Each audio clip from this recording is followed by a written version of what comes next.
अगर किसी शख्स से आपका कोई मामला है और ख़ुसूसी तौर पे अगर वो मामला बिगड़ गया है, किसी बदमज़गी का शिकार है, उसमें कोई तनाव आ गया है, तो आपको ज़रूर देखना चाहिए कि जिस शख्स से भी आप मामला कर रहे हैं उसके पीछे कौन है।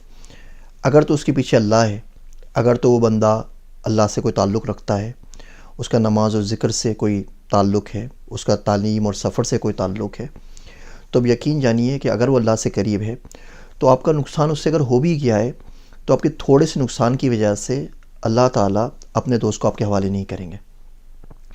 आपका नुकसान वो कहीं ना कहीं से किसी ना किसी तरह पूरा कर देंगे, कंपनसेट कर देंगे। लेकिन ऐसे लोगों को ज़्यादा तंग नहीं करना चाहिए।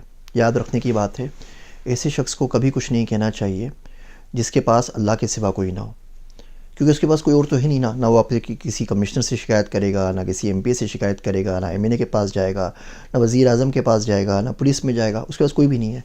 वो तो सिर्फ जानमाज़ बिठा के उसके ऊपर बैठ जाएगा।